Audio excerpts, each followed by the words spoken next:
Chers amis, bonjour et quel bonheur de vous retrouver pour cette nouvelle revue de presse de 7 jours sur Terre en cette semaine du 4 novembre 2025. Seigneur, ça avance tellement vite. Et parlant d'avancer tellement vite que je suis heureux aujourd'hui de vous rapporter que nous sommes à quelques jours tout juste de publier notre grand documentaire sur le système, j'allais dire le système financier, j'allais dire le système international. On pourrait dire, en fait, c'est le documentaire sur le déclin des États-Unis. C'est une question, en fait, qu'on a abordée à plusieurs occasions ici à la revue de presse. Je pense que j'avais fait à quelques reprises également, disons, la genèse de ce documentaire qui a commencé il y a déjà plusieurs mois. En fait, c'était avant l'arrivée de Donald Trump, avant même l'élection présidentielle américaine. On avait commencé à réfléchir à cette question pour ce documentaire, qui était vraiment, à mon avis, quelque chose de fondamental. Puis, la raison pour laquelle je m'étais lancé dans ce documentaire originalement, c'est que, si on se souvient bien, c'était durant notre période d'absence. Alors qu'on préparait le studio ici, qu'on était dans la transition, si on veut, je m'étais dit, il va nous falloir quelque chose de solide. J'aimerais revenir avec un document fondamental, avec quelque chose de vraiment banger sur lequel on a travaillé pendant plusieurs mois. Et donc, je m'étais lancé sur ce doc. Et en toute sincérité, c'était un peu naïf parce que, vous connaissez les conditions. À ce moment, Donald Trump n'était toujours pas élu. On n'avait encore aucune idée de savoir qui était le prochain président ou présidente des États-Unis. On avait encore la campagne versus Kamala Harris. Et je trouvais irresponsable de traiter du déclin des États-Unis potentiel, en fait, alors qu'on n'avait même pas la réponse d'une élection qui serait certainement une des plus conséquentielles dans l'histoire des États-Unis, surtout lorsqu'on parle du déclin. On ne parlait pas seulement de l'orientation, de la trajectoire américaine, on parlait vraiment de deux visions fondamentalement différentes qui s'opposaient pour la destinée de l'Amérique. Et là-dessus, il nous fallait un peu de clarté. Alors, on a mis ça sur la glace pendant plusieurs mois, en ayant toujours en tête que ça allait revenir un jour. Et c'est en vous parlant, durant la revue de presse, en fait, de ce fameux système du dollar américain qui permet aux États-Unis de s'endetter à l'infini, qui permet de générer, de recycler des dollars directement dans la dette et de s'assurer, en fait, que l'argent du monde entier gravite dans les comptes des Américains. C'est aussi simple que ça. Et ce documentaire était une tentative de l'expliquer de la manière aussi claire, aussi compréhensible que possible pour des gens qui ne sont pas nécessairement, comme vous, archi-sophistiqués en politique. Et je le dis, je vous complimente parce que il vaut la peine de le noter quand même. Notre audience est extrêmement sophistiqué lorsqu'il est question de géopolitique, de questions technologiques, de questions politiques. Vous êtes exceptionnel et c'est un compliment qui se vaut quand même parce que je le vois moi-même quand je crée du contenu pour nos abonnés, j'en parle souvent avec Guillaume aussi, versus du contenu qu'on produit pour le grand public via Chaque jour sur Terre notamment. Et j'ai constamment cette espèce de dilemme et c'est pas rare, là, Guillaume vous en témoignerait, où je dois recommencer un segment 3, puis 4, puis 5, puis 10 fois pour finir par lui dire, tu sais Guillaume, je ne sais pas d'où on part. Je ne sais pas de où je dois partir pour amener les gens où on veut aller. Si on parle, par exemple, du Venezuela et que je discute avec vous ici dans le contexte de la revue de presse, je sais très bien que vous avez suivi avec moi, on a suivi ensemble au cours des derniers mois le progrès de la situation. Et d'ailleurs, on a également parlé au cours des derniers mois, de la possibilité de publier des extraits de la revue de presse. Et c'est encore une fois la même raison pour laquelle on ne publie pas d'extraits. Je dis, tu sais, ce qu'on fait ici, dans la revue de presse, c'est tellement contextualisé, c'est tellement mis sur la table par des dizaines de revues de presse précédentes dans lesquelles, oui, on va créer le contexte, on va mettre en place les conditions, on va vous faire comprendre un peu mieux qui sont les acteurs en place, leurs intérêts, et peut-être qu'éventuellement, après une douzaine de revues de presse, on va revenir sur ce dossier et boum, on va avoir un développement qui donne quelque chose qui, pour quelqu'un qui a regardé l'entièreté de la séquence, un très bon segment. Mais si on prenait ce segment, qu'on le publiait pour les autres, on se fait traiter de tous les noms. Et honnêtement, au-delà juste des attaques et des invectives qu'on pourrait recevoir, c'est une question d'intégrité journalistique. Je trouve dommage de présenter un segment tronqué. Alors, même chose pour ce qui est de l'entièreté de nos dossiers, particulièrement du déclin des États-Unis, etc. C'est quelque chose qu'avec vous, je peux aborder de manière relativement candide. On peut parler du dollar, on peut parler de la dette, on peut parler des garanties de défense américaines et de comment tout ça vient un peu construire le monde qu'on connaît aujourd'hui. Mais si je veux faire cet exposé pour le grand public, pour des gens qui n'ont juste pas le même niveau de sophistication et de connaissances en géopolitique, puis en histoire, il faut partir du début. Et donc, ça a donné un méga documentaire qui était beaucoup plus de travail qu'anticipé, mais je crois peut vraiment aider. Et c'est la fonction principale de 7 jours sur Terre, c'est d'aider à comprendre autant que possible, de prendre des enjeux excessivement complexes, puis de les vulgariser, de les présenter d'une manière qui est plus comestible pour le grand public. Et ça, c'est un des enjeux qui, je crois, le plus important à transmettre. Comment le monde fonctionne. Comment l'économie mondiale fonctionne, comment on regarde constamment les BRICS, on regarde constamment la Russie, la Chine, l'Iran, et on se dit, est-ce qu'ils vont finir par remplacer les États-Unis? La réalité, c'est qu'on n'a aucune possibilité, ne serait-ce que de commencer à répondre à la question si on ne comprend pas en profondeur et en détail le système du dollar. Alors, ce documentaire est à peu près prêt au moment où on se parle en ce moment. C'est un documentaire qui sera divisé en 3 parties. On a réfléchi longtemps au meilleur format pour le diffuser, à savoir si on y allait en un seul grand documentaire d'1h15 environ, qui serait donné à peu près. Et on a plutôt opté vers une version en 3 parties. Un certain nombre de raisons, je vais être entièrement transparent avec vous. C'est largement pour des raisons financières et algorithmiques, au sens où, naturellement, si on publie un seul documentaire sur un seul document, une seule publication, ça veut dire qu'on a un seul thumbnail, une seule image, un seul titre. Ça veut dire qu'on a une seule présence au marbre, essentiellement, pour ce qui est de l'algorithme. Si on se présente et qu'on se fait strike out, qu'on se fait retirer parce que notre thumbnail n'est pas bon, notre titre n'est pas bon, l'heure de la journée où on a publié n'est pas bon, vous n'avez aucune idée à quel point ça peut avoir un impact démesuré, disproportionné sur les performances d'une production. Donc, de notre côté, c'est pas trop grave quand on y va avec Chaque jour sur Terre, qu'on produit quelque chose en quelques heures, qu'on le sort et que, bon, l'investissement est considérablement moins important que dans un documentaire. On se dit, il arrivera ce qui arrivera. Mais quand on y va avec des docs qu'on a mis littéralement au-dessus d'un an, on essaie de mitiger, on essaie de limiter les risques autant que possible et de s'assurer que commercialement et qu'au niveau de la publication, ça se passe bien. Alors, en ayant avec 3 vidéos, ça nous permet d'abord de limiter les risques, d'avoir 3 présences au bâton. Si jamais on se fait retirer, qu'il y a une partie qui est plus faible que les autres, une partie pourrait être démonétisée, c'est un autre scénario aussi qui est très réaliste, qu'on doit être entièrement transparent avec vous. C'est que si on traite, par exemple, de quelque chose dans les 10 dernières minutes de la vidéo, qui déclenche l'algorithme YouTube, la vérification algorithmique qui déclenche une démonétisation, alors on se retrouve à avoir perdu l'entièreté de notre documentaire.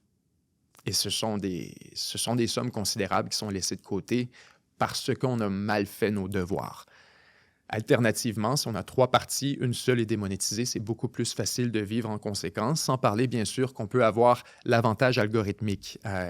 De notre côté, ce qu'on observe, c'est que des vidéos d'environ 20 à 30 minutes, c'est l'idéal pour ce qui est de YouTube et de la recommandation. Si on veut que notre vidéo soit vue par des gens en dehors de nos propres abonnés, nos plus grands fans, si on veut, il est très important que ces vidéos-là soient regardées pendant non pas un nombre de minutes, et ça, c'est une nuance qui est importante. On pourrait dire une vidéo d'1 heure, on va avoir un temps moyen d'écoute de 35 minutes. Excellent.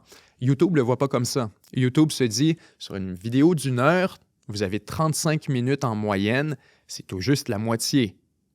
YouTube préfère si on lui propose une vidéo de 27 minutes et que le temps d'écoute moyen serait autour de 22, 23, parce que ça représente un pourcentage plus important. Alors, on se prépare à y aller en 3 publications. La première partie, c'est vraiment bien fait, honnêtement, parce que le documentaire était déjà divisé en 3 parties au moment où je l'ai rédigé, parce que je pensais qu'il fallait l'attaquer en 3 morceaux bien distincts, même si on l'imaginait en un seul morceau. Alors, on va avoir la première partie, diffusée cette semaine déjà. On regarde pour probablement ce vendredi, si tout va bien, si tout se passe bien.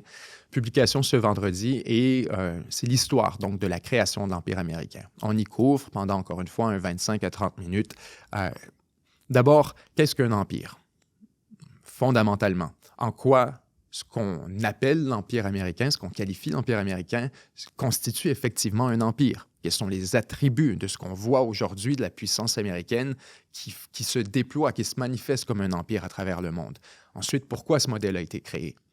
Quels sont les problèmes avec ce système? Pourquoi on veut en sortir? Tout ça, c'est vraiment dans la première partie où on vient couvrir donc la naissance, la montée, la consolidation de cet empire américain qui est largement émergé après la fin de la Deuxième Guerre mondiale. On revient sur les circonstances, bien sûr, et sur l'ensemble du contexte. Deuxième partie, qui est personnellement ma favorite, pour être sincère. La deuxième partie, l'empire du dollar, qui traite entièrement donc de la mécanique qui permet la domination américaine sur le système financier international et par extension sur le système international, point. C'est vraiment ce qu'on vient exposer dans cette deuxième partie, que l'Empire américain, ce n'est pas une armée, ce n'est pas un ensemble de traités commerciaux, ce ne sont pas des bases militaires à l'étranger. L'Empire américain, c'est l'empire du dollar. Et tout le reste ne sont que des artefacts de cette domination financière. Ce ne sont que des manifestations. Alors, on vient vraiment expliquer là-dessus comment le dollar est ancré dans le système international, pourquoi les autres n'ont pas eu d'autre choix que de l'accepter, pourquoi ils ne sont pas en mesure de s'en séparer, comment fonctionne vraiment la chaîne, la séquence permettant de transformer les dollars investis dans l'industrie énergétique vers finalement le budget américain via la dette, donc comment les pétrodollars fonctionnent et bien sûr les alternatives qui sont mises sur la table actuellement par les divers rivaux des États-Unis pour sortir de ce système, qui sont de la Chine, de la Russie, l'Iran, etc. Troisième partie, finalement, se veut vraiment l'analyse finale, la réponse, la tentative, si on veut, de réponse à la question « Assiste-t-on actuellement au déclin de l'Empire américain? » C'est un exercice beaucoup plus philosophique, c'est une réflexion qui se veut, disons, moins analytique et plus exploratoire. Alors là-dessus, je suis persuadé que ceux qui aiment quand on leur gratte le cerveau et qu'on explore différentes possibilités tout en laissant la question ouverte, vous allez adorer la troisième partie. Donc, ce sera publié, je l'imagine, avec un espace d'environ 7 à 10 jours entre chacune des parties. Donc, attendez-vous à recevoir l'entièreté du documentaire au cours des prochaines semaines. Et j'ajoute, pour vous remercier de votre patience incroyable, d'abord à m'écouter décrire ce projet, mais aussi à m'écouter vous le teaser durant plusieurs mois. J'ai pris la décision de vous rendre disponible la deuxième partie immédiatement lors de la publication de la première. Ça permettra donc à tous ceux d'entre vous qui apprécieraient la première partie, qui seraient excités d'écouter la deuxième, de regarder la deuxième. Elle sera disponible immédiatement. Important de le mentionner, pas pour tous, ce sera disponible pour nos membres exclusifs, donc les membres à 3,99 $ et plus. La deuxième partie sera disponible immédiatement. Même chose pour la troisième, lorsqu'elle sera publiée publiquement pour la deuxième. Alors, je voulais vous donner une mise à jour là-dessus. Je vous avais parlé il y a environ quelques semaines qu'on regardait vers une publication dans le plus tard, autour d'un mois.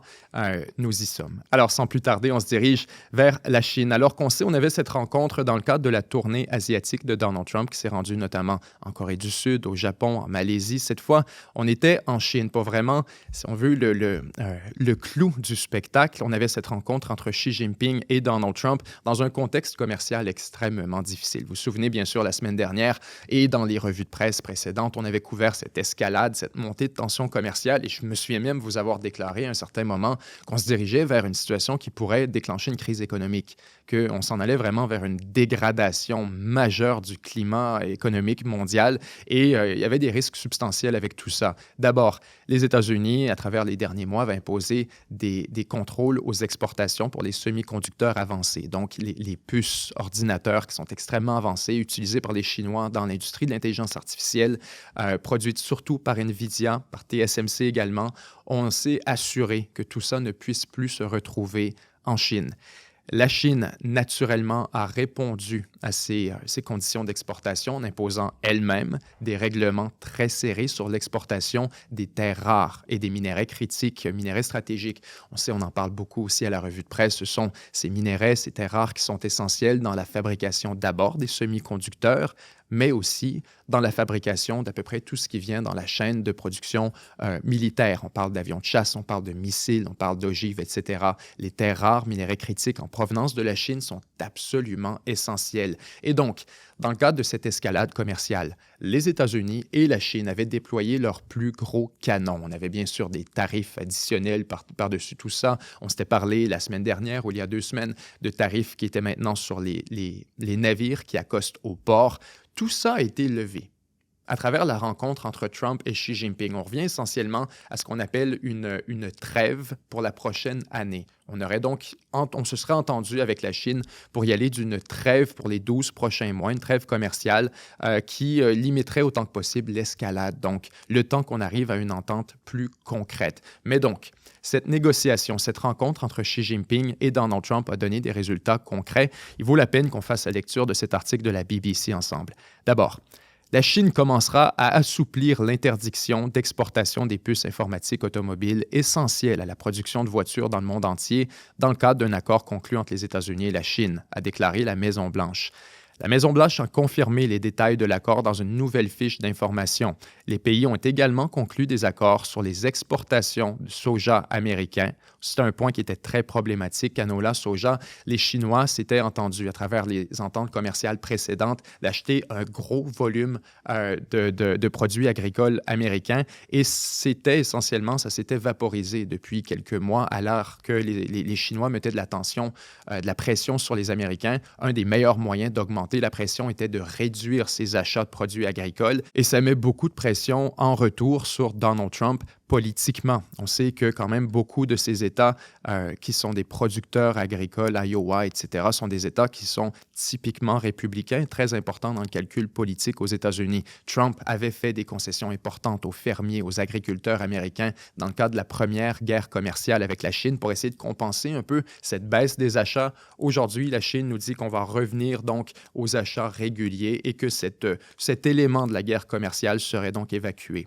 Ensuite, on avait conclu des accords sur la fourniture de terres rares, un autre point qu'on a mentionné, les matières premières utilisées dans la production du fentanyl. Là-dessus, il est question des précurseurs, ces fameux précurseurs chimiques qui sont dénoncés depuis très longtemps par les États-Unis comme étant originaires de Chine. On dit non, la Chine ne fabrique pas le fentanyl qu'elle exporte aux États-Unis, mais elle fabrique les produits chimiques, les précurseurs qui sont essentiels à fabriquer ensuite le fentanyl, lui, dans des laboratoires pour la plupart au Mexique. Les Chinois envoient ces précurseurs. C'est beaucoup un marché noir réglé en crypto-monnaie notamment. Et la Chine, il est important de le comprendre, la Chine ne ferme pas entièrement les yeux sur cette industrie. Ce n'est pas exactement ce qui se passe, malgré les accusations des États-Unis, malgré ce que dit Donald Trump, comme quoi la Chine fait exprès et envoie tout ça aux États-Unis. Il y a une portion de vérité, mais il faut quand même nuancer. La Chine essaie typiquement de réduire toute l'activité criminelle en lien avec la fabrication de précurseurs chimiques, etc. Et oui, lorsqu'on a demandé à la Chine de s'attaquer au problème, typiquement, elle le fait. On va fermer des laboratoires, on va effectivement crack down, on va resserrer l'étau sur des producteurs de ces précurseurs chimiques. Mais le problème, c'est qu'il y a bien sûr des trous législatifs et c'est une espèce de cycle sans fin. Alors que lorsqu'on définit un précurseur, on doit définir sa composition chimique, sa composition moléculaire en fait. Et un producteur a juste à modifier légèrement la composition. Ça a le même effet, mais au sens légal, ce n'est plus la même molécule. Alors, les fabricants de ces précurseurs utilisent comme ça des modifications bancales, légères sur leurs produits pour ensuite être en mesure d'évader la loi chinoise. Et il faut quand même, comme je disais tout à l'heure, ajouter un peu de nuance, c'est qu'il est vrai que la Chine pourrait en faire plus et que ce qu'on observe typiquement, c'est que la Chine a tendance à moduler sa coopération en fonction de la relation avec les États-Unis. Lorsqu'on s'entend bien, et qu'on est dans une bonne relation et que c'est mutuellement gagnant, réciproque, les Chinois vont collaborer. Lorsque la tension augmente, que les relations se dégradent, les Chinois se mettent à porter beaucoup moins attention à ce problème qui, au fond, n'est pas le leur. Ils n'en ont rien à chier qu'il y ait des précurseurs qui soient construits, qui soient fabriqués en Chine et ensuite envoyés aux États-Unis. Ça n'a matériellement pas d'impact sur la Chine. En fait, là-dessus, et c'est un peu un point qui est souvent relevé dans la culture chinoise, c'est que vous avez ces guerres de l'opium qui ont profondément marqué la Chine moderne. La Chine qui, durant des années, a été humiliée. En fait, c'est un concept auquel on fait référence dans l'histoire chinoise comme étant le siècle de l'humiliation. C'est un siècle d'humiliation qu'on a attribué surtout aux pratiques commerciales des puissances occidentales, spécifiquement les Britanniques et, si je me souviens bien, les Néerlandais également, qui avaient une activité très importante en Chine où on vendait de l'opium, essentiellement. en quantité telle et avec un tel mépris pour la vie humaine et pour les conditions qui existaient sur place et pour l'impact que ça avait sur la société, que assez rapidement, ça a déclenché une véritable crise dans des zones côtières où ces navires venaient s'accoster. Une crise où vous aviez, à peu près ce qu'on voit aujourd'hui.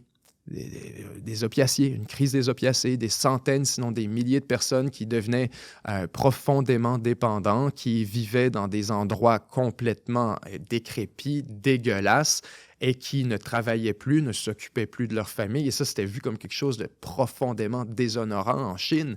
Alors donc, les Chinois ont accumulé cette frustration durant ces années jusqu'à ce qu'on finisse par expulser ces vendeurs d'opium et aller sortir.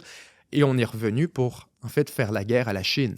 Et on a humilié la Chine militairement pour la forcer à accepter qu'on continue à lui vendre cette cochonnerie dans ses ports. Alors là-dessus, les Chinois ont très peu d'empathie aujourd'hui pour les pays occidentaux qui vivent une crise grave des opiacés, alimentée, nous dit-on, par des précurseurs partis de Chine, alors qu'eux ont vécu exactement la même séquence durant une centaine d'années. Il est important, je ne vous dis pas que les Chinois ont raison, je vous dis, allez lire sur le siècle de l'humiliation, allez lire sur les guerres de l'opium, comprenez le contexte de cette période, vous allez comprendre beaucoup de pourquoi les Chinois aujourd'hui ont l'attitude qu'ils ont versus tout ça et du lore qui se cache derrière cette histoire. C'est quand même très, très important. Alors, la Chine nous dit maintenant qu'on prendra on portera un peu plus attention à ces fameux précurseurs. On essaiera de s'y attaquer. Probablement que vous verrez des laboratoires être fermés au cours des prochains mois. Cet accord désamorce la guerre commerciale entre les deux grandes économies mondiales. En fait, désamorce, on pourrait dire, amorce une détente. Après que Trump a imposé des droits de douane à la Chine dès son entrée en fonction cette année, ce qui a entraîné des séries de mesures de rétorsion et une incertitude économique mondiale. Un porte-parole de la Chine à Washington a déclaré à BBC que les détails avaient été communiqués par les autorités compétentes. Les relations économiques et commerciales sont de nature mutuellement bénéfiques. Comme l'a souligné le président Xi Jinping, les relations doivent continuer à servir de pilier et de moteur aux relations sino-américaines et non de pierre d'achoppement ou de source de friction. Important de mentionner quand même que la Chine là-dessus n'est pas une posture pour être particulièrement arrogante. Les Américains, certes, ont des problèmes à mener une guerre commerciale avec la Chine, des problèmes largement attribuables à la situation économique aux États-Unis, notamment l'inflation, la montée des prix de manière générale, la baisse de l'emploi. On pourrait avoir, si on veut, une incertitude également qui se manifeste sur les marchés boursiers, les marchés d'obligations. On a vu cette guerre commerciale avec la Chine qui a quand même mis un peu de pression sur l'économie américaine. On ne peut pas faire comme si ce n'était pas le cas. En fait, la meilleure journée pour la bourse américaine depuis les derniers mois a été lorsqu'on a su qu'il y avait un framework, un cadre d'entente de conclu avec la Chine et donc peut-être on sortirait de cette situation. Les marchés s'accrochent beaucoup à cette relation et c'est clair pourquoi. C'est que cette relation économique bilatérale entre la Chine et les États-Unis est absolument essentielle, non seulement pour les États-Unis, pour l'économie mondiale at large, on parle de la locomotive économique mondiale, mais encore plus pour la Chine elle-même. La vitalité de l'économie chinoise est entièrement, ne faisons pas d'illusions, est entièrement déterminée par son accès aux marchés internationaux, particulièrement, en fait, pour ne pas dire surtout, aux marchés américains, nord-américains, mais particulièrement américains, par extension le marché européen. Mais ici, le client pour lequel on avait vraiment le plus d'attention, c'était autant que possible, on voulait réintégrer le marché américain pour sauver l'économie chinoise, pas pour faire plaisir aux Américains. C'est pas pour faire plaisir à Washington qu'on fait aujourd'hui ces concessions, mais bien parce que si la Chine entre vraiment dans une période de découplement industriel, économique, politique, comme on a annoncé durant les dernières années, c'en est la fin du modèle chinois basé sur les exportations. Et ça, c'est extrêmement grave. On parle quand même d'1,4 milliard de personnes qui perdent leur gagne-pain du jour au lendemain. C'est très grave et la Chine, au point où on en est, n'est pas en mesure de passer à une économie de consommateurs. Peut-être à terme, dans 10, dans 15 ans, la grande question, le facteur déterminant, ce sera la démographie. Au moment où on se parle, tout indique que la Chine deviendra vieille avant de devenir riche.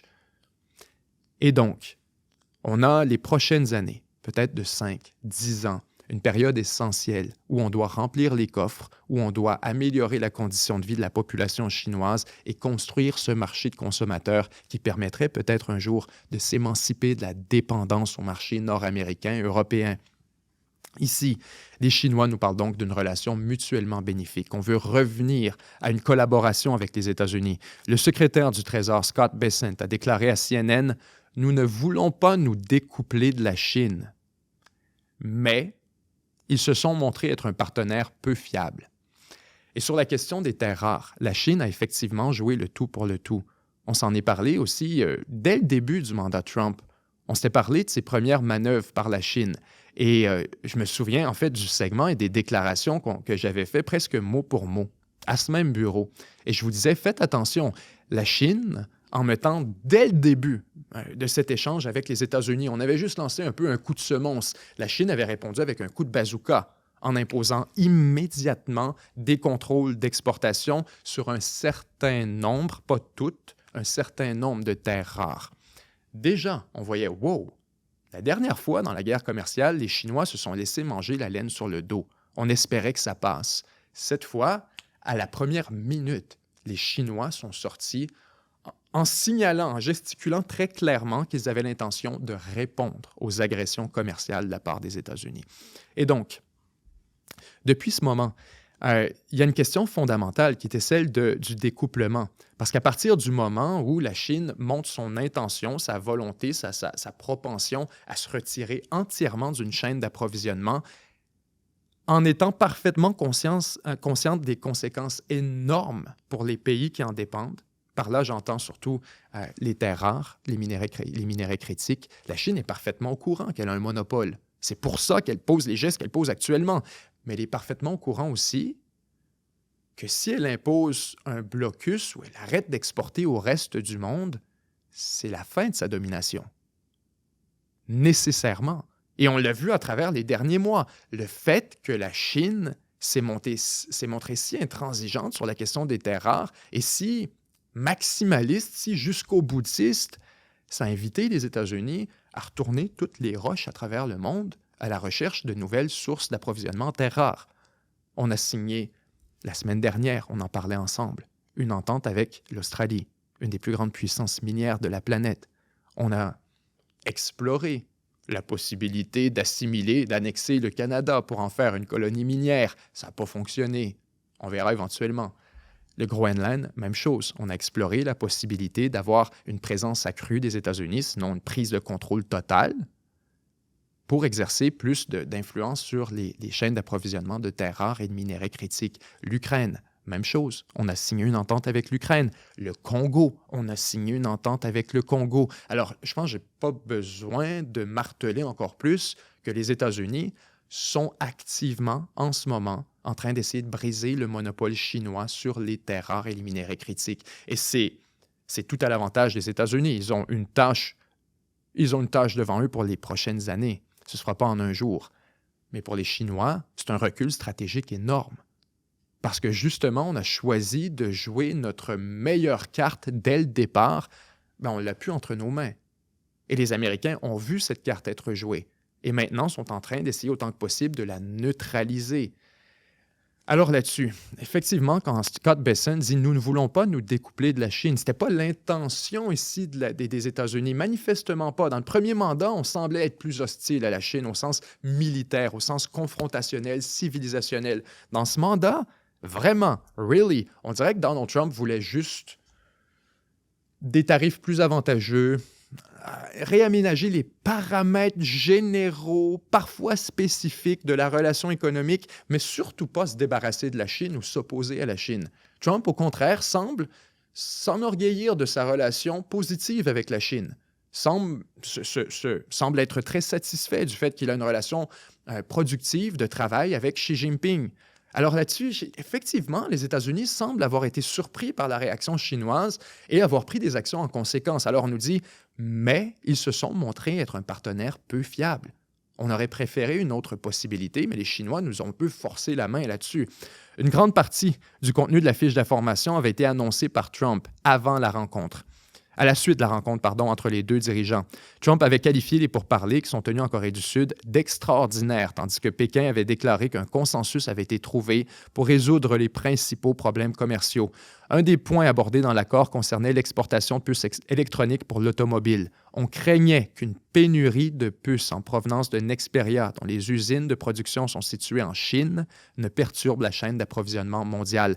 Important de le mentionner, les Chinois, malgré ce qu'on pense, produisent des semi-conducteurs en quantité phénoménale. En fait, ils sont parmi les plus importants dans la chaîne d'approvisionnement mondiale. La différence, c'est qu'ils ne sont pas les plus avancés. Maintenant, si vous faites des puces pour les automobiles, comme il est le cas ici pour Nexperia, il n'y a pas question de puces très avancées. Il est question parfois de puces qui sont vraiment juste des puces de logique très simples, là, où on a un seul programme qui est essentiellement, si, je ne sais pas, s'il y a de l'eau sur le pare-brise, déclenche les essuie-glaces. Il faut une puce pour contrôler ça.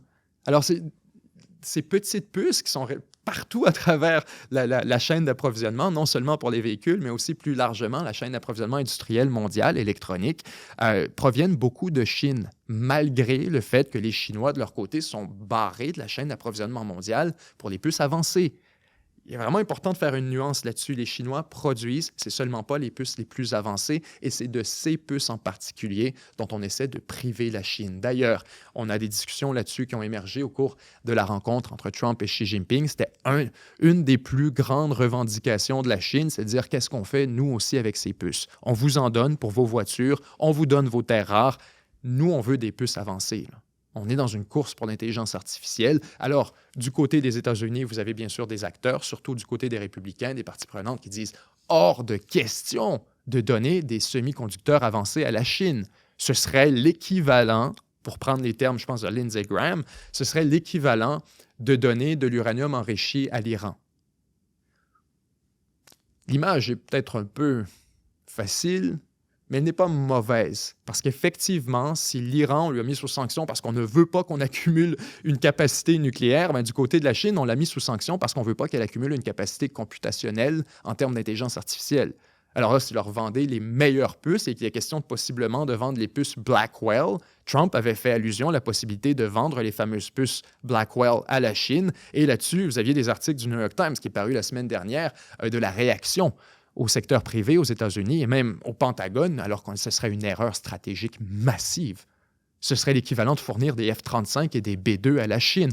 Inévitablement, si vous leur donnez accès à ce genre d'intelligence artificielle, ils vont l'utiliser pour avancer leurs intérêts nationaux et potentiellement leurs intérêts dans une guerre contre les États-Unis, dans un affrontement violent. Donc, du côté du Pentagone, on se dit attention, embarquez surtout pas dans ces puces plus avancées pour la Chine. Trump, subséquemment, dans les heures qui ont suivi, on avait hier, je crois, une entrevue avec 60 Minutes dans laquelle Trump a clarifié et a dit « hors de question ». On a étudié la possibilité, mais non, ils ne recevront pas les puces Blackwell, ils ne recevront pas les puces les plus avancées. Plutôt, ce sera à NVIDIA de définir quelles puces auxquelles ils ont droit, en s'assurant que justement qu'ils n'aient pas accès aux technologies supérieures. Nous allons prendre 15 %, si on se souvient de ce deal qui avait été signé par Trump, comme quoi on va vendre des puces à la Chine, mais on va prendre 15 % pour le gouvernement américain. Et additionnellement, le gouvernement américain devra arbitrer les ventes de puces pour la Chine. Donc là-dessus, essentiellement, on se donne un droit de veto, à dire cette puce-là est trop avancée, telle quantité est trop avancée, tel projet, on ne l'approuve pas, etc. Alors, le cadre d'entente qu'on a devant nous, soyons très clairs, il se pourrait très bien que ça s'effondre d'ici quelques semaines, quelques mois aussi, à mesure où les conflits s'accumulent sur l'octroi des puces, les achats de canola, de soja, la réponse américaine dans ce qui a trait à Taïwan ou encore aux autres pays environnants de la Chine. La fiche d'information indique que la Chine prendra les mesures appropriées pour assurer la reprise des échanges commerciaux depuis Nexperia en Chine, permettant ainsi à la production de puces critiques existantes d'être acheminée vers le reste du monde. Cette décision fait suite à l'annonce samedi par Pékin qu'il envisageait d'exempter certaines entreprises de l'interdiction. Les autorités chinoises ont déclaré qu'elles recommenceraient à exporter les puces éligibles, qu'elles menaient des enquêtes et dressaient des listes d'entreprises, mais la portée et les conditions restent encore floues. Et dans la foulée de cette rencontre, vous aviez une réaction pour le moins confuse de la part des Européens qui regardaient dans la direction des États-Unis, en fait de cette rencontre entre les États-Unis et la Chine, Xi Jinping, Donald Trump. Et là, Trump ressort de la rencontre en disant On lève le point, on a une entente phénoménale, on a réussi à lever toutes les conditions d'exportation pour les semi-conducteurs et pour les terres rares sur les États-Unis. Félicitations, la Chine ne nous embêtera plus. Et là, les Européens regardent en direction de Donald Trump et de cette rencontre et disent, attends un peu, qui est concerné par cette entente? Parce qu'il est important de comprendre, la Chine était en conflit commercial avec les États-Unis, mais les sanctions sur l'exportation de terres rares et de semi-conducteurs étaient pour tout le monde. Les Européens et les Américains. Alors, Trump vient de signer une entente avec la Chine et cette fois, les Européens disent, attends, est-ce qu'on est inclus dans l'entente? Effectivement, on a la confirmation aujourd'hui que les restrictions, la levée des restrictions chinoises sur les exportations de terres rares s'applique aussi à l'Union européenne. Alors là-dessus, je suis curieux de voir la réaction de l'Union européenne. Est-ce qu'on va remercier Donald Trump? D'une manière, c'est de sa faute si ces tarifs existent in the first place. C'est un peu un artefact de la guerre commerciale entre les États-Unis et la Chine, mais les restes que l'Europe était pris dans le feu croisé de cet échange et que la Chine accepte aujourd'hui de lever entièrement les exportations sur l'Europe aussi. Alors, plusieurs questions qui sont soulevées par ça. Est-ce qu'effectivement, l'Europe était considérée comme une puissance hostile par la Chine ou est-ce que la Chine utilisait l'Europe comme un levier pour mettre de la pression sur les États-Unis? La Chine ne se sent pas particulièrement menacée par l'industrie de l'intelligence artificielle en Hongrie ou encore en Serbie, mais elle a peut-être le pouvoir de mettre de la pression sur les États-Unis via les pays européens comme la Hongrie, la Serbie, la France, etc., qui, eux, vont regarder dans la direction de Washington et dire « On est pris dans ton feu croisé. Est-ce qu'il y a possible, s'il vous plaît, de négocier avec Beijing? Est-ce qu'il y a possible de se dépêcher? Est-ce qu'il y a possibilité que ça avance un peu plus vite et qu'on arrête ces tweets à tous les 2 jours pour s'envoyer chier? » Cette discussion-là était tout à fait valide et possible, effectivement, que la Chine avait utilisé l'Europe comme levier dans cette négociation contre les Américains. Pas très surprenant, en fait.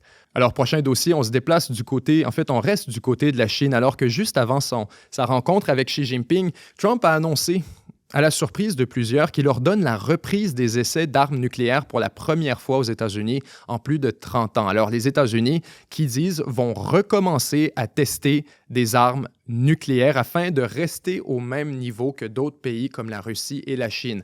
On nous dit ici, en raison de programmes d'essais menés par d'autres pays, j'ai demandé au ministère de la Guerre de commencer à tester nos armes nucléaires sur un pied d'égalité. Cette déclaration intervient quelques jours seulement après que Trump a dénoncé la Russie pour avoir testé un missile à propulsion nucléaire. Le Kremlin affirme que ces essais n'étaient pas nucléaires. Effectivement, malheureusement pour Trump, si on parle d'un missile à propulsion nucléaire, il n'est pas question d'un missile nucléaire. Un missile nucléaire serait un missile avec une ogive nucléaire, sans quoi on pourrait dire qu'un sous-marin à propulsion nucléaire qui ne possède aucune arme nucléaire à bord serait inclus en fait dans les traités START, SALT, etc., les traités de non-prolifération. Et c'est pourquoi je vous parle en fait de cette nouvelle. C'est qu'il y a quand même un certain cadre dont il faut positionner le contexte. On a des ententes de non-prolifération qui ont été signées depuis des années. Ça fait des décennies, bien sûr, que tout le monde est d'accord, on ne veut plus d'armes nucléaires. En fait, à travers les dernières années de l'URSS, on avait des traités de non-prolifération qui étaient très forts et très contraignants. On s'assurait autant que possible qu'on allait carrément dénucléariser la planète, ou du moins, dans la mesure du possible. Il y avait d'autres puissances nucléaires, mais l'objectif ici était d'abord de ne plus avoir de nouveaux pays nucléaires, ensuite d'interdire les tests pour de nouvelles armes, et surtout de réduire le nombre d'ogives qui existent sur la planète. Le dernier point est plus difficile, vous le comprendrez, parce qu'il faut que ce soit fait en parité. Le principe de la dissuasion nucléaire, de pourquoi une arme nucléaire sert à quelque chose, c'est beaucoup plus défensif qu'offensif. C'est l'idée, le concept auquel on fait référence souvent, c'est la destruction mutuelle assurée. Une idée selon laquelle, si moi j'ai des armes nucléaires et que toi t'en as, ben, je peux te détruire. Mais tu peux me détruire en retour. Alors, je n'ai aucun incitatif à lancer une guerre nucléaire contre toi. Ça voudrait dire ma propre annihilation. Cela étant dit, si tu as 3 ogives nucléaires et que j'en ai 10, alors mes 3 premières peuvent détruire les 3 tiennes, les neutraliser, et j'en ai 7 pour t'éliminer de la surface de la planète ensuite. Et tu ne peux pas répondre à mon attaque. Alors, depuis le début, on était conscient que pour s'assurer qu'il n'y ait pas d'escalade, que personne ne croit avoir, n'ait la conviction qu'ils pouvaient éliminer entièrement leur adversaire pour s'assurer qu'on n'ait pas de conflit divers nucléaire, il fallait que ce soit retiré avec une forme de parité. Les Russes, les Américains s'entendaient dire, par exemple, on a 3 ou 4 000 ogives. D'ici les 20 prochaines années, selon un agenda planifié, on va descendre à 500, 400, 300. Le problème, c'est qu'au cours des dernières années, beaucoup de ces ententes se sont essentiellement retrouvées obsolètes à mesure où, bon, la technologie nucléaire a évolué, mais aussi à mesure où les relations entre la Russie, les États-Unis se sont dégradées. Et j'ajouterais un point, le plus gros, à mesure où un nouveau joueur est entré dans le lobby. La Chine. La Chine n'a jamais été vraiment une puissance nucléaire jusqu'à les dernières années et donc elle n'était pas inclue dans les traités de non-prolifération. On ne prenait pas en compte son arsenal de plus en plus important de plusieurs centaines, sinon des milliers d'ogives nucléaires qui sont dissimulées un peu partout sur son territoire, pour la plupart dans des silos dans le désert, soit dans le Xinjiang, soit dans le Tibet, mais vraiment donc dans l'ouest de la Chine. Ces missiles, en passant que Trump voulait espionner à travers la base de Bagram, c'était la raison pour laquelle Trump voulait reprendre la base de Bagram en Afghanistan. Une des raisons qui avait été identifiée, c'était pour espionner sur le programme balistique chinois, un programme nucléaire qui est dans le dessert de l'autre côté de la frontière. Alors, ces ententes sont un peu tombées en miettes depuis les dernières années, surtout depuis que que Poutine s'en est retiré, pardon. Poutine et la Russie se sont retirés d'un certain nombre d'ententes nucléaires de non-prolifération à mesure où la tension a augmenté en Ukraine et la relation s'est dégradée avec les États-Unis. Et donc, actuellement, on n'a pas vraiment de cadre légal international crédible pour empêcher la prolifération des armes nucléaires. Et c'est une première depuis des décennies. Normalement, on avait réglé cette question. Trump a manifesté à plusieurs occasions sa volonté de régler ce problème et de signer de nouveaux traités de non-prolifération, cette fois non seulement avec la Russie, mais aussi avec la Chine. On veut les inclure dans de nouveaux traités et Trump a mentionné ça non seulement dans son premier mandat, mais aussi dans le deuxième à plusieurs occasions. Alors, cette fois, on entend des histoires comme quoi la Corée du Nord fait des tests, la Chine potentiellement pourrait se préparer à faire des tests, que la Russie mènerait des tests selon les accusations de Donald Trump. Et les États-Unis, de leur côté, ont entièrement abandonné les tests nucléaires, effectivement, depuis les années 90. Ce que Trump est en train de faire aujourd'hui, on peut le voir de deux manières. On pourrait dire c'est une escalade. On pourrait dire c'est en train de déstabiliser la planète en introduisant de nouveaux tests nucléaires dans une situation déjà, si on veut, fragile. Mais on pourrait aussi, soyons très clairs, faire l'avocat du diable et plaider complètement l'inverse. C'est pourquoi je voulais vous mettre en contexte que la décision que Trump vient de prendre était nécessaire pour ramener tout le monde à la table pour de nouveaux traités de non-prolifération plus crédibles qui, cette fois, amèneraient la Russie, la Chine, l'Iran, tous ceux que vous voulez, et Israël, pourquoi pas? Israël n'a jamais voulu reconnaître qu'elle avait une arme nucléaire. Pourquoi vous pensez? Parce que ça la forcerait à rejoindre les traités de non-prolifération et sur l'utilisation des armes nucléaires. Israël refuse de rejoindre. Donc, Israël fait de quelle arme nucléaire vous parlez? Préfère faire comme ça, on n'en avait pas.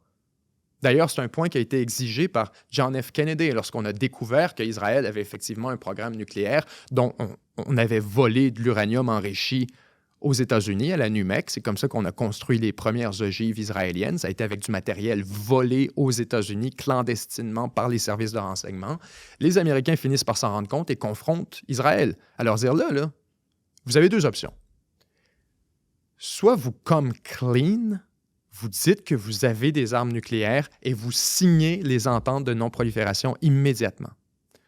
Ou soit vous dites publiquement que vous n'en avez pas et on passe à autre chose. Mais là, on pense de plus en plus que le fait que vous refusiez de rejoindre les ententes, c'est une indication que vous avez effectivement des armes nucléaires cachées. Et Israël, depuis ce temps, maintient sa position qu'on ne signera aucune entente de non-prolifération. Nous sommes une puissance non nucléaire, ça ne nous concerne pas. Alors, Trump, sa position est tout à fait valide, de dire on a besoin d'un cadre de non-prolifération et en ce moment, si vous testez et que nous, on ne teste pas, on est en train de briser la logique de la destruction mutuelle assurée et d'inviter à une agression. On invite à l'agression si l'autre a la conviction d'être en mesure de se débarrasser entièrement des États-Unis pour les prochaines 1000 années sans être exposé à la même conséquence. Tu peux annihiler les États-Unis, transformer en stationnement, puis domper 75 000 missiles nucléaires, mais il n'y a rien en retour. Parce que les États-Unis ont passé les 30 dernières années à faire aucun test. On n'a pas renouvelé les missiles. En passant, les missiles expirent. Tous ces missiles expirent, ont une date d'expiration carrément avec lesquelles il faut les remplacer. Même chose pour les Tomahawks, même chose pour toutes les ogives qui détonnent à un certain moment. Il faut les remplacer, sans quoi ils expirent. Alors, l'arsenal nucléaire américain est en train littéralement de tomber obsolète, de plus en plus inutilisable. Vous avez des silos qui opèrent encore sur des ordinateurs des années 40-50. C'est extrêmement grave. Alors donc, les États-Unis ont déployé un programme il y a quelques années de dizaines de milliards de dollars. On parle vraiment des sommes inimaginables pour moderniser leur arsenal, toujours dans le cadre des accords de non-prolifération. Alors les États-Unis se battaient essentiellement avec les deux mains attachées. On se battait avec une main dans le dos. Trump, en disant, à partir de maintenant, on recommence à faire des tests, c'est un retour à la parité. Et la déclaration est très importante de Donald Trump. Alors, ce qu'on nous dit, on veut mener des tests à égalité, sur un pied d'égalité avec les autres puissances. C'est carrément un clin d'œil à la question de destruction mutuelle assurée. On veut s'assurer que d'un côté comme de l'autre, on revienne, on a une motivation à revenir à des ententes de non-prolifération qui sont crédibles et qui, pour cette fois, pourraient inclure la Chine. Parlant de la Chine, rapidement là-dessus, on a un développement intéressant, curieux. Il faut prendre ça avec un grain de sel parce que, bon, c'est une déclaration de Xi Jinping à Donald Trump dans le cadre d'une négociation commerciale. Tout le monde veut se faire plaisir. Mais Trump affirme que Xi a promis de ne prendre aucune mesure contre Taïwan durant sa présidence. Alors, jusqu'à 2029, essentiellement, Taïwan est une démocratie insulaire autonome que Pékin... le président américain a affirmé que son homologue chinois l'avait assuré que Pékin ne poursuivra pas son objectif de longue date d'unir Taïwan pendant son mandat. Il l'a dit ouvertement, et son entourage l'a dit ouvertement lors de réunions. Nous ne ferions jamais rien tant que le président Trump serait président. Alors là-dessus, est-ce que c'est une déclaration vraiment des Chinois qui veulent plaire à Trump? De se dire, on le ferait, mais pas à toi. Jamais on te respecte personnellement. Est-ce que c'est plus une déclaration où ce qu'on veut, c'est extraire des concessions économiques des États-Unis? On est inquiet de la question de Taïwan. On parle de Taïwan et on dit non, inquiétez-vous pas, ça n'arrivera pas. Est-ce que c'est honnête ou sincère? Moi, je le prends avec un grain de sel. Mais pourquoi c'est majeur? C'est qu'écoutez, tous les scénarios d'invasion de Taïwan, peu importe les experts qu'on consulte, peu importe les wargames qu'on fait, peu importe les sources que vous allez regarder, tout le monde est d'accord que la fenêtre pour une invasion est entre 2027 et 2028. Une fenêtre qui est déterminée par un ensemble de facteurs, les préparatifs américains, les préparatifs chinois, les préparatifs de Taïwan, la situation politique, géopolitique, la situation démographique, économique, politique en Chine, le mandat de Xi Jinping. Vous comprenez que vous avez un ensemble de facteurs concurrentiels là, qui entrent ensemble pour déterminer les paramètres parfaits d'une opération à Taïwan. Et quand on prend tout ça en compte, la meilleure fenêtre, c'est 2027-2028. La Chine est essentiellement en train de dire « on ne le fera pas durant cette fenêtre », ce qui repousserait à plus tard. Même si on prend pour acquis qu'ils vont le faire au jour 1 d'un prochain président, il serait déjà en retard. Il serait considérablement en retard sur l'échéancier. Encore une fois, on revient sur tous les autres facteurs. On parle de production industrielle, on parle de capacité militaire, mais surtout démographique et économique. La Chine perd des dizaines de milliers de personnes à chaque jour. Des dizaines de millions à chaque année en termes de décroissance de la population. Alors, le nombre d'hommes en âge de combattre est appelé à réduire dramatiquement et à mesure où ce nombre est réduit, le nombre de pensionnaires qu'ils doivent supporter avec ces hommes en âge de travailler et de se battre augmente considérablement. Si en ce moment, vous avez un retraité pour 4 travailleurs, très bientôt, le rapport va s'inverser en Chine. Vous aurez 4 retraités pour un travailleur. Une situation, comme vous voyez, à peu près au Japon, notamment, et qui a causé un recul économique majeur. En fait, on voyait le Japon dépasser l'économie américaine durant les années 80. S'avère-t-il qu'on a plafonné et que le Japon est aujourd'hui très loin, ne serait-ce que d'aspirer à éclipser l'économie américaine? Alors, la Chine pourrait se retrouver dans la même posture là-dessus et il est excessivement surprenant qu'on nous dise donc qu'on renonce à une intervention à Taïwan à l'avance pour l'entièreté du mandat de Trump. Vrai, pas vrai? Est-ce que c'était seulement une tentative de flatter Trump? Moi, pour ma part, je le prends avec un grain de sel, comme je mentionne. On est encore en Chine. Merde, mais que se passe-t-il avec la Chine cette semaine? Parce que le premier ministre canadien Mark Carney nous parle maintenant d'un nouveau point tournant dans les relations. C'est quelque chose qui a été évoqué à plusieurs occasions depuis le début de la guerre commerciale entre le Canada et les États-Unis. Des tensions majeures, mais surtout les insultes de la part des États-Unis quant à la possibilité d'annexer le Canada, comme quoi le Canada n'était pas un vrai pays, puis qu'essentiellement devrait juste devenir un 51e État des États-Unis. Ça a profondément insulté beaucoup de Canadiens, surtout on comprend la classe politique. Et ça a déclenché cette espèce d'urgence de créer des nouvelles relations avec d'autres partenaires. Alors, Mark Carney était dans une tournée asiatique pour aller justement tendre la main à d'autres pays d'Asie pour essayer d'augmenter le nombre de partenaires commerciaux et politiques du Canada. Et durant cette tournée, il nous parle d'un potentiel point tournant avec la Chine. Un point tournant alors qu'on évalue la possibilité de lever les tarifs très punitifs qui ont été imposés sur notamment l'industrie automobile chinoise, des tarifs de 100 % qui ont été imposés dès le début du mandat Trump, surtout pour plaire aux États-Unis, pour apaiser les États-Unis qui craignaient un processus de transbordement. On disait les Chinois vont juste envoyer des voitures au Canada, puis ils vont ensuite traverser la frontière pour arriver aux États-Unis et ainsi accéder au marché du libre-échange, au bloc libre-échangiste nord-américain. On disait ce n'est pas acceptable. Si le Canada veut garder ses privilèges de libre-échange avec les États-Unis, il doit appliquer les mêmes tarifs à la Chine. Alors le Canada, en bon caniche, a accepté de les imposer. Aujourd'hui, on se retrouve dans un autre contexte où les États-Unis crachent au visage du Canada, ne gênent pas d'imposer des tarifs de plus en plus importants et même se retirent entièrement des négociations. Au moment où on se parle, les négociations entre le Canada et les États-Unis sont suspendues en raison de l'enjeu qu'on avait soulevé la semaine dernière, cette publicité payée par l'Ontario, Rob Ford, aux États-Unis, qui a causé le retrait de Trump des négociations après une frustration très publique. Le premier ministre Carney, aujourd'hui, le premier ministre canadien Mark Carney, nous dit si on est pour perdre l'accès aux États-Unis ou avoir des conditions d'échange qui sont aussi défavorables, pourquoi on ferme encore la porte de la Chine? Et ce signal, il a été attendu par plusieurs au Canada. Plusieurs réfléchissaient ouvertement à la question des sanctions sur la Chine et de la relation même du Canada avec la Chine, avec la rétrospective des dernières années, en se disant « Pourquoi on déteste la Chine, au fond? » On, comme dans le Canada. Pourquoi on les déteste autant? Qu'est-ce qu'ils nous ont fait fondamentalement au Canada?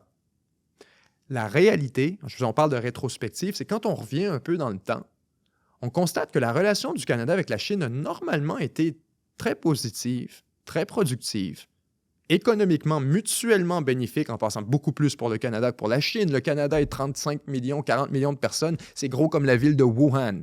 C'est gros comme la ville de Hubei. C'est rien, c'est un clin d'œil dans l'économie chinoise. Mais on peut leur offrir une concession politique énorme, un accès en Amérique du Nord et surtout un doigt d'honneur devant les États-Unis au bénéfice d'un rival des États-Unis. Alors la Chine avait vraiment un avantage considérable là-dessus. Et la raison pour laquelle la relation s'est dégradée aussi sévèrement, c'est parce que nous avons arrêté, nous, le Canada, nous avons arrêté Meng Wanzhou, CFO de Huawei, à la demande des autorités américaines, à l'aéroport de Vancouver. Meng Wanzhou, qui de souvenir essayait à ce moment, est-ce qu'elle quittait, est-ce qu'elle arrivait au pays, est une ressortissante chinoise, directrice financière de Huawei, que les États-Unis soupçonnaient d'avoir contourné les sanctions sur l'Iran. Alors, on a appelé au Canada et on a demandé au gouvernement canadien de procéder à l'arrestation de Meng Wanzhou sur son territoire le temps qu'on la ramène aux États-Unis pour un procès. Immédiatement, la Chine a répondu en colère parce qu'on venait d'arrêter, écoutez, non seulement une de ses ressortissantes, mais encore plus, c'est l'équivalent, c'est comme si la Chine arrêtait Steve Jobs. C'est comme si la Chine arrêtait Elon Musk. Si on arrêtait une personnalité économique majeure avec beaucoup d'influence en Chine, qui était issu d'une des plus grosses entreprises de la planète, encore plus en Chine. Alors là-dessus, il faut comprendre la perspective du gouvernement chinois qui disait « Wow, vous venez de franchir une limite. » Et les États-Unis nous ont fourrés. Ils ont attendu pendant à peu près, je ne veux pas dire d'énormité, mais au moins 2 ans. Au moins 2 ans que ça a gossé aux États-Unis, que ça ne bougeait pas, que les Américains étaient censés la rapatrier, la faire venir en Chine pour subir son procès. Mais c'est tourné en énorme conflit avec la Chine. La Chine a imposé des sanctions sur le Canada, a imposé des conséquences encore pires. Elle a arrêté 2 Canadiens qui étaient sur le territoire chinois, Michael Spavor, Michael Kovrig, qui ont été arrêtés et tenus sous des accusations d'espionnage en Chine durant une longue période. Et le Canada ne pouvait rien faire pour les sortir de prison parce que les États-Unis ne voulaient pas coopérer. Et qu'on nous a dit essentiellement d'attendre pendant que ces familles-là étaient, écoutez, dans une espèce de tragédie humaine incroyable. Alors donc, le Canada, pourquoi je vous parle de tout ça, a ruiné sa relation avec la Chine sur cet épisode précis pour apaiser les États-Unis.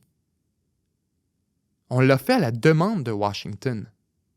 Et aujourd'hui, après cette séquence, on constate que Washington est prêt à nous trahir à la première opportunité et que les intérêts supérieurs de la nation canadienne commandent d'avoir des relations productives avec la Chine, pour des raisons économiques, mais aussi pour des raisons politiques, pour avoir un contrepoids, un levier, un équilibre vis-à-vis des États-Unis. Si on est dominé, destiné à être dominé par une puissance mondiale parce qu'on est son voisin et qu'on partage une frontière de plusieurs milliers de kilomètres, alors il devient fondamentalement notre responsabilité comme Canadiens, comme pays, comme Canada, de trouver des contrepoids. Ce contrepoids, le seul valide, c'est la Chine. Et donc, c'est ce que je veux dire par nos intérêts supérieurs exigent qu'on ait des relations productives, peut-être pas amicales, mais au minimum productives avec la Chine. Cette fois, le premier ministre Carney nous parle d'un point tournant, alors qu'il a accepté l'invitation à se rendre en Chine. L'invitation a été lancée après une rencontre de 40 minutes entre les 2 dirigeants. Il s'agissait de la première rencontre entre un premier ministre canadien et le président chinois depuis 2017, depuis l'épisode Meng Wanzhou. Depuis 2018, en fait, l'épisode Meng Wanzhou. Alors, là-dessus, le Canada semble vouloir étudier la possibilité de se rapprocher de la Chine et j'en suis très optimiste. Ça me semble, on s'entend, je vous dirais d'autres choses pour d'autres pays. Il est question d'une analyse géopolitique qui est très, très spécifique au Canada, mais pour le cas canadien, c'est très intéressant. Trump fait des déclarations sur le Venezuela. Là-dessus, je pense rapidement parce qu'on s'en est parlé beaucoup au cours des dernières semaines, mais on a un développement là-dessus qui vaut la peine. Trump dit qu'il doute que les États-Unis vont lancer une guerre contre le Venezuela, mais que Maduro achève. Alors, ce que j'en fais comme interprétation, on fera la lecture de quelques paragraphes ensemble, mais il semble que Trump a l'intention, oui, d'expulser Maduro, mais qu'il ne croit pas que ce sera nécessaire pour le faire d'envoyer l'armée américaine directement. Donald Trump a minimisé la possibilité d'une guerre entre les États-Unis et le Venezuela, mais a laissé entendre que les jours de Nicolás Maduro à la présidence étaient comptés. Interrogé sur la possibilité d'une guerre entre les États-Unis et le Venezuela, le président a déclaré « J'en doute. Je pense pas. Mais ils nous ont très mal traités. » Depuis 2 mois, l'armée américaine renforce sa présence dans la mer des Caraïbes en déployant des navires de guerre, d'avions de chasse, bombardiers, etc. Les États-Unis poursuivent leurs opérations de frappe contre des bateaux soupçonnés de trafic de drogue. Trump a rejeté les insinuations selon lesquelles l'action américaine ne visait pas à stopper le trafic de stupéfiants, mais à destituer Maduro, affirmant qu'elle concernait beaucoup de choses. Au moins 64 personnes ont été tuées par des frappes américaines dans les Caraïbes. S'exprimant depuis Mar-a-Lago, Trump a déclaré « Chaque bateau abattu tue 25 000 personnes à cause de la drogue et détruit des familles dans tout notre pays. » Interrogé sur la possibilité de frappe terrestre, Trump a refusé de l'exclure en déclarant « Je ne serais pas enclin à dire que je ferais ça. Je ne vais pas vous dire ce que je vais faire avec le Venezuela et je ne vais pas vous dire si je ne le ferai pas. » Des bombardiers à rayon d'action ont effectué des démonstrations de bombardement au large des côtes vénézuéliennes. Trump a autorisé le déploiement d'agents de la CIA. Maduro a accusé Washington de fabriquer une nouvelle guerre, etc., etc. Ici, la déclaration qui revient, qui est particulièrement intéressante, c'est Trump qui nous dit « Je ne pense pas Je pense pas que ça va être nécessaire, mais ces heures de Maduro seraient comptées. Comme je vous le dis, il semble qu'effectivement, on veut retirer Maduro, mais qu'on n'a pas l'intention d'entrer en guerre pour le faire. Donc, qu'il serait question de frappes terrestres, oui, à partir d'avions, et de frappes clandestines à partir de la CIA. Là-dessus, on a un article qui fait le suivi de cette déclaration qui nous provient cette fois du Wall Street Journal, alors qu'on nous dit que les États-Unis envisagent de frapper des cibles militaires vénézuéliennes utilisées pour le trafic de drogue. Attention, des cibles militaires vénézuéliennes. Alors, bon, imaginons le scénario dans lequel on parle encore effectivement d'interdiction de la drogue et de narcotrafiquants. On essaie d'arrêter le trafic vers les États-Unis. OK, on a identifié quelques cibles qui seraient potentiellement attachées ou définitivement rattachées aux narcotrafiquants. On va les frapper. Ici, ce qu'on nous dit, c'est, semble-t-il, curieusement, que ces cibles sont aussi des cibles militaires, des ports, des aéroports, etc.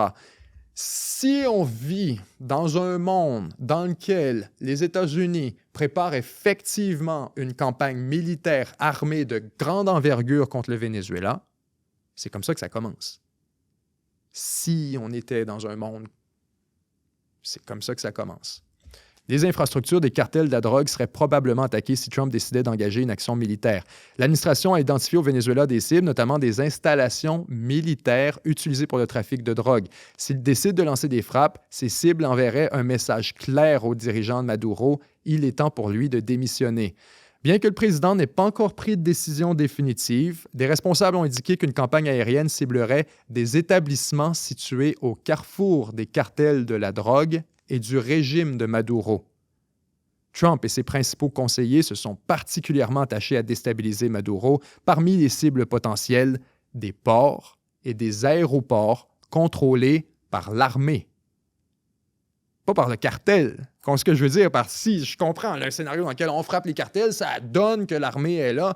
Si on est dans un scénario où on veut partir en guerre contre le Venezuela, ou frapper directement le gouvernement, mais pas le dire aux citoyens américains, à la population, et maintenir le prétexte de la campagne d'interdiction à la drogue, c'est exactement comme ça qu'on le ferait. On dirait, oh ouais, on va frapper des sites de narcotrafiquants, là. Oui, mais c'est l'armée qui les occupe, l'armée vénézuélienne. Ah oui, mais l'armée collabore avec les trafiquants.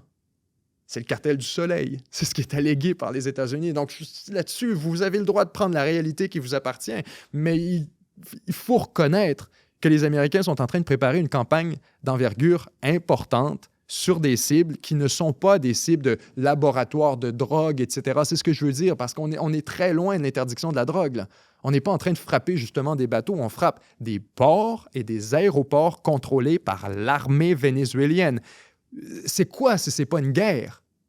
C'est quoi si c'est pas un acte de guerre contre un gouvernement? Si demain matin, je ne sais pas si vous comprenez, si demain matin, les États-Unis ont accusé le Canada de faire du trafic de fentanyl, ils ont accusé le Canada de faire entrer des substances illicites à l'intérieur des États-Unis, c'est complètement absurde, c'est stupide, c'est trace amounts, le Canada a pris des mesures, mais effectivement, on nous a accusés de le faire. Alors, si demain matin, les États-Unis bombardent le port de Québec et l'aéroport de Pierre-Éliott Trudeau à Montréal, mais non, c'est pas contre vous, c'est contre les trafiquants de drogue. Ce que je veux dire, c'est une guerre, c'est un acte de guerre. Oubliez les prétextes. Ensuite, des pistes d'atterrissage, des installations navales. Trump est entré en fonction en promettant de lutter contre le trafic de stupéfiants. Depuis son investiture, les États-Unis ont déployé une puissance militaire sans précédent dans les Caraïbes. Des frappes aériennes contre des cibles à l'intérieur du Venezuela marqueraient une escalade significative de la campagne qui s'est jusqu'à présent limitée à des frappes aériennes. Environ 80 000 Américains sont morts d'une overdose en 2024. Le président Trump a été clair dans son message à Maduro. « Cessez d'envoyer de la drogue et des criminels dans notre pays », a dit la Maison-Blanche. Le président est prêt à utiliser tous les moyens dont dispose l'Amérique pour empêcher la drogue d'inonder notre territoire. Alors là-dessus, la déclaration des États-Unis ne fait plus vraiment d'ambiguïté. On se prépare à une campagne active sur le territoire du Venezuela. Attendez-vous à voir des frappes au cours des prochains jours, peut-être même avant la semaine prochaine. On se déplace du côté, cette fois de l'Ukraine, très rapidement, alors que ça va excessivement mal. On apprend maintenant par le Kyiv Post que l'Ukraine serait sur le point de perdre la ville de Pokrovsk, une ville qui est bien sûr assiégée par les forces russes depuis maintenant plusieurs mois. C'est un peu la nouvelle Bakhmut. On nous dit maintenant qu'elle serait sur le point de tomber. Et il est important de comprendre que c'est un point logistique extrêmement important pour l'armée ukrainienne. C'est un nœud, si on veut, d'approvisionnement qui permet d'approvisionner l'entièreté du front Est, et que si la Russie réussit à faire tomber, ce sera une porte d'entrée vers le reste de Donetsk. On a vraiment un des points les plus importants ici qui est devant nous. C'est pourquoi les Ukrainiens l'ont défendu avec autant de rigueur depuis plusieurs mois. On nous parlait la semaine dernière. Le président Zelensky mentionnait qu'il y avait 8 Russes pour chaque Ukrainien le long du front à Pokrovsk. C'était donc une situation on nous préparait un peu à l'inévitable. C'était intenable pour les forces ukrainiennes. Ce serait maintenant fait. On nous dit que l'ennemi, les Russes, est présent dans presque tous les quartiers et zones de la ville. Il se déplace en petits groupes de plusieurs combattants que nous repérons par observation et neutralisons rapidement avec tous les moyens disponibles. Alors donc, les Russes qui avancent dans Pokrovsk de ce côté. Pour ce qui est du Moyen-Orient, les Américains ont parlé beaucoup de leur initiative de reconstruire Gaza depuis quelques mois. Ça a été implémenté à travers cette entente, bien sûr, de cessez-le-feu. Et cette fois, la deuxième phase du cessez-le-feu qui doit maintenant aller de l'avant, cette idée de reconstruire la bande de Gaza, de réintroduire les Palestiniens dans des bâtiments qui seraient construits et financés par la communauté internationale pour leurs propres besoins, c'est vraiment en train de tomber à l'eau. En fait, l'une des principales propositions, ça nous vient du Times of Israel, de reconstruction de la bande de Gaza présentée par Donald Trump, prévoit la construction d'une demi-douzaine de zones résidentielles dans la partie orientale de la bande, la partie sous contrôle israélien. Les diplomates ont indiqué que l'expression « Nouveau Gaza » est fréquemment utilisée par les responsables américains pour décrire le projet. Le retrait partiel a laissé Israël contrôler environ 53 % de la bande de Gaza, mais le plan de Trump pour mettre fin à la guerre prévoit un retrait progressif de l'autre côté de la frontière et un départ total de la bande de Gaza. Toutefois, ce retrait est lié au succès d'une force internationale de stabilisation. Et ces deux conditions pour la poursuite du retrait israélien étant si difficiles à remplir, les États-Unis n'attendent pas pour entamer le processus de reconstruction. Et le conseiller de Trump, Jared Kushner, a indiqué que Washington souhaite commencer par le côté israélien de la ligne jaune et plus particulièrement par la ville méridionale de Rafah. La proposition américaine prévoit le déplacement d'1 million de Palestiniens, soit environ la moitié de la population, vers des zones résidentielles situées du côté israélien de la ligne jaune. Ces zones seraient reconstruites en 2 ans, même si les forces israéliennes ne se retirent pas. Alors, je simplifie très rapidement. On nous dit, en théorie, on est censé reconstruire le côté contrôlé par Israël et le côté actuellement sous contrôle du Hamas. Cela étant dit, ce côté ne peut seulement être reconstruit, celui par le Hamas, que lorsque le Hamas est parti, qu'on a une force de sécurité internationale et que ça s'est stabilisé. Et tout ça pourrait ne pas se produire avant plusieurs mois, sinon plusieurs années. Et on dit, puisque c'est si compliqué, on devrait commencer à reconstruire tout de suite la portion qui est sous le contrôle israélien. Et c'est là-dessus que beaucoup émettent de l'opposition, notamment les pays arabes qui sont censés payer pour la reconstruction. Pourquoi vous pensez? On en a parlé dans la revue de presse dans les dernières semaines. Tout de suite après la signature de l'entente, je vous disais, ce nouveau Gaza, c'est nouveau Israël.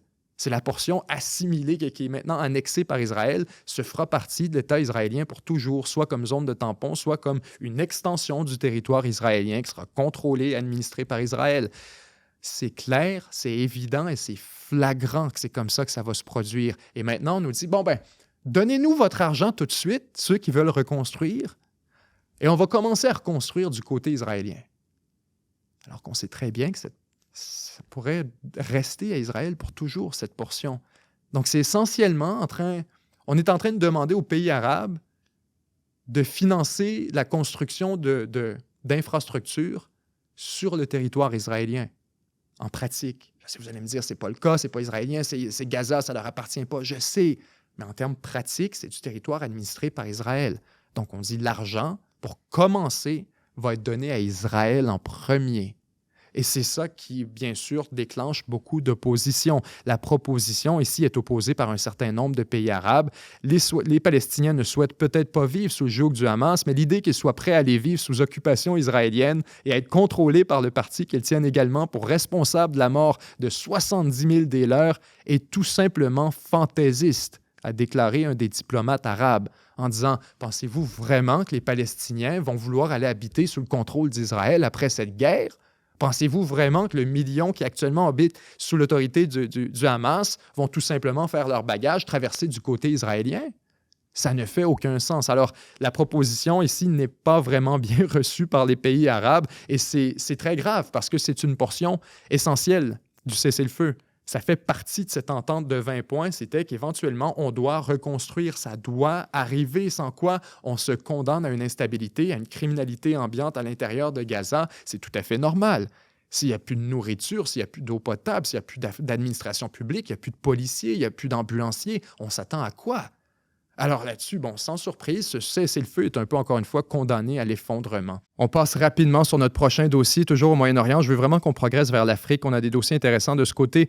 Mais au Liban, des déclarations vraiment lunaires qui nous proviennent de la part de l'envoyé spécial des États-Unis. On sait que depuis un certain nombre de mois, on essaie de négocier le désarmement du Hezbollah. Le Hezbollah s'est engagé à se désarmer à travers le processus de cessez-le-feu avec Israël. Israël s'est engagé à se retirer du Liban. Ni l'un ni l'autre n'a respecté les engagements et on s'accuse de toutes parts, bien sûr, d'être responsable de l'échec et de la paralysie de cessez-le-feu.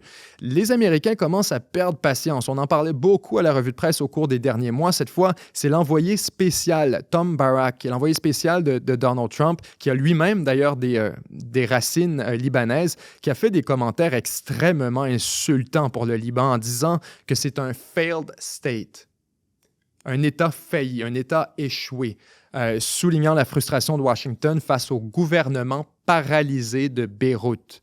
Barak a affirmé sans embâche qu'il était le seul État de la région à ne pas se rallier au nouveau réalignement au Moyen-Orient.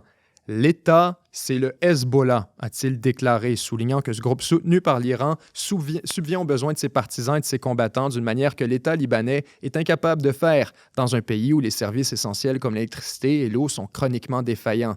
C'est vraiment aux Libanais qu'il revient de décider. L'Amérique ne va pas s'impliquer davantage dans une situation où une organisation terroriste étrangère et un failed state dictent le rythme et réclament toujours plus de ressources, d'argent et d'aide. Wow!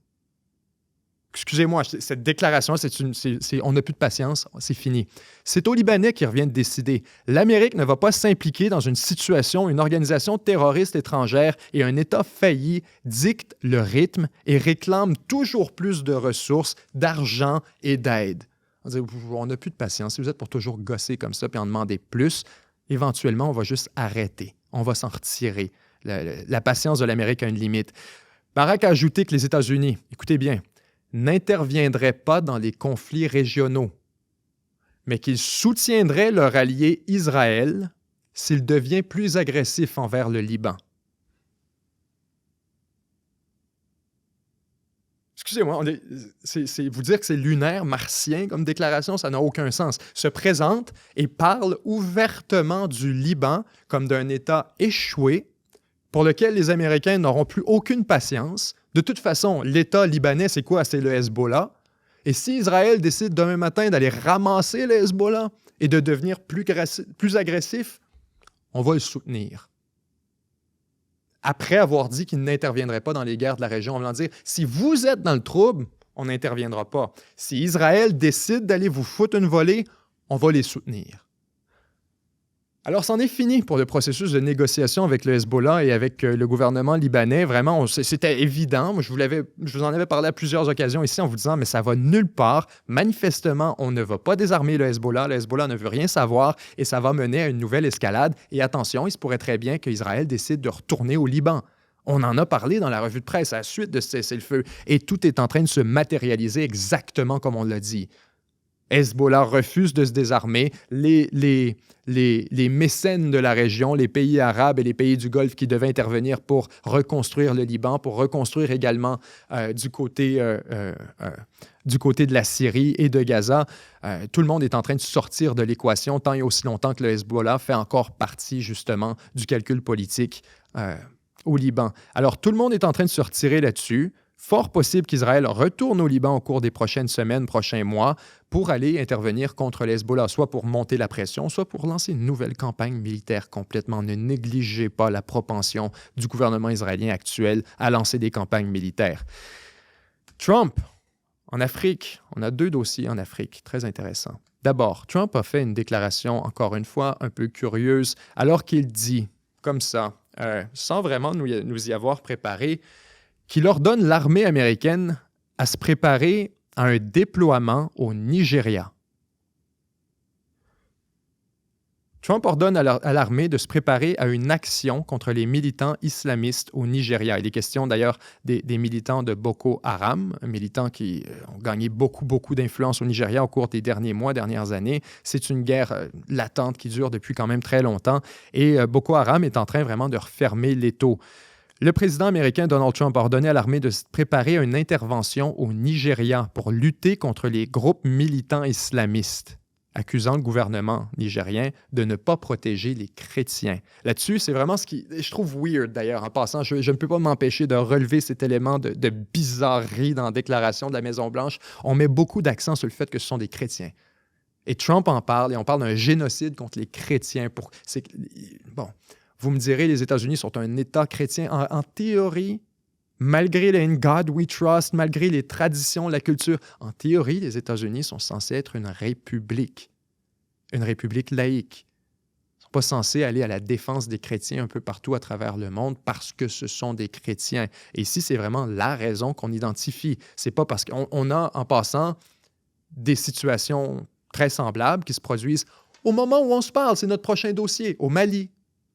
Au Mali, cette fois, c'est Al-Qaïda qui est actuellement en train de faire une poussée vers la capitale, de couper les chaînes d'approvisionnement. Et on nous parle que Al-Qaïda serait possiblement sur le point de prendre le contrôle du Mali au complet. Que font les États-Unis? Rien pantoute. Al-Qaïda, c'est un groupe islamiste, on s'entend. Boko Haram aussi, la différence, c'est que ceux qui sont tués massivement en ce moment au Mali ne sont pas identifiés comme étant des chrétiens et tués parce qu'ils sont chrétiens. On tue tout le monde. On tue les opposants de Boko Haram. Au Nigeria, cette fois, parce que ce sont des chrétiens, l'administration américaine sent le besoin d'aller les défendre. Et pourquoi je dis c'est un peu une bizarrerie, c'est que ça s'inscrit aussi dans une tendance. Vous vous souvenez l'Afrique du Sud, où là, il fallait que la Maison-Blanche vienne en aide aux Blancs d'Afrique du Sud parce qu'ils étaient blancs et qu'ils étaient persécutés par le gouvernement et nous disait-on, des groupes violents. C'est là que je trouve que ça devient bizarre. C'est quand le gouvernement américain commence à choisir son camp en fonction de la couleur, de la religion, et dire on veut défendre les Blancs chrétiens partout à travers le monde, là où ils sont persécutés. C'est une drôle de mission qu'on se donne disons-le, pour un président qui se disait non-interventionniste, pour un président qui se disait nationaliste américain, qui se disait transactionnaliste, qui ne voulait rien savoir des interventions à l'étranger. On nous parle maintenant d'aller intervenir, d'envoyer l'armée américaine au Nigeria. Et en passant, le Nigeria répond à tout ça en disant « Ben, écoutez, si vous voulez, ben oui, on n'est pas contre. Si vous voulez, vous nous envoyez votre armée. On n'a rien contre ça. Nous, on veut de l'aide pour combattre ces islamistes, justement. » Alors là-dessus, Trump, sa déclaration est étrange parce que la déclaration, on accusait le gouvernement nigérien de ne pas en faire assez. Comme si c'était de sa faute que le génocide avait lieu. Et donc, on menace le gouvernement nigérien parce qu'il n'en fait pas assez d'envoyer l'armée américaine. Mais là-dessus, le Nigeria répond « Ben non, mais on veut votre aide. On va collaborer avec vous si vous venez nous aider. C'est pas une punition pour nous, tant mieux. » Alors qu'il y a vraiment une confusion, si on veut, entre... on n'a clairement pas attaché ça avec le Nigeria avant, essentiellement. Parce que Trump l'a présenté comme une menace. Faites-en plus, sans quoi vous allez recevoir l'armée américaine. Les Nigériens qui disent, ben, on fait déjà tout ce qu'on peut. Puis si vous pouvez venir nous aider, absolument, venez demain matin si vous voulez. faut juste que ça respecte l'intégrité territoriale de notre pays. Respectez-nous comme État. Puis autrement, mais oui, on est parfaitement à l'aise à travailler avec les États-Unis. Alors, ça fait le tour de nos dossiers africains, alors que Trump nous envoie d'abord d'un côté vers le Nigeria et de l'autre, je le mentionne encore rapidement, Al-Qaïda actuellement qui est en train de faire une poussée vers Bamako, vers la capitale du Mali. On se souvient qu'il y a eu un coup d'État au Mali, comme dans beaucoup d'autres États du Sahel, il y a maintenant près de 2 ans, 3 ans, alors que nombre de gouvernements affiliés à la France ont été expulsés au profit de juntes militaires. Ces gouvernements très jeunes, très fragiles, pour la plupart, ont eu de la difficulté avec la situation sécuritaire à se consolider après qu'ils aient pris le pouvoir, à maintenir l'intégrité territoriale, à combattre les groupes islamistes, les groupes radicaux, les groupes violents et armés qui combattaient le gouvernement avant eux. Ils ont seulement hérité de ces combats. Dans le cas du Mali, ça s'est manifestement mal passé. Et on nous parle d'une capitale qui pourrait tomber au cours des prochains jours, prochaines semaines, alors que les ambassades étrangères, notamment les Américains, Canadiens, etc., sont déjà en train d'évacuer tout le monde. D'abord, on a évacué la famille, ensuite on a évacué les gens qui n'avaient pas nécessairement besoin d'être sur place, on a évacué le personnel non essentiel qu'on appelle, et aujourd'hui, on en est à évacuer tout le monde. Et la réaction au Mali, en passant, est très, très surprise. Les gens se disent, mais voyons, est-ce que c'est si grave? Normalement, les pays occidentaux devraient, au lieu d'évacuer, devraient essayer de nous aider. Alors, bon, il y a beaucoup, beaucoup d'anxiété au Mali en lien avec la situation. Un de mes amis, d'ailleurs, qui se rend, je lui parlais tout à l'heure, un ami qui connaît très bien le Mali, puis je lui dis, mon Dieu, mais le Mali est au bord du gouffre, qu'est-ce qui se passe? Il me répond avec son passeport, il est en route actuellement vers Bamako. Pour aller voir justement dans quelle situation c'est. C'est quelqu'un qui travaille un peu dans le secteur humanitaire, donc j'aurai peut-être des informations additionnelles là-dessus, mais ce que lui me disait, c'est oui, effectivement, la situation est très, très instable. Moi, je suis en train d'y aller, mais il est fort possible qu'on me demande de rebrousser chemin pendant que je suis dans l'avion, tellement cette situation est instable. Alors, on fera le suivi au cours des prochaines semaines, prochains mois, certainement, de ce qui se produit du côté du Mali. Autrement, je vous remercie d'avoir été avec nous cette semaine. On se retrouve déjà vers la fin de la semaine pour notre publication de ce documentaire sur le déclin de l'Empire américain. Merci 1000 fois d'avoir été avec nous pour cette nouvelle revue de presse. C'était Benjamin Tremblay. Je vous aime, semez l'amour, partagez l'espoir. Bye bye.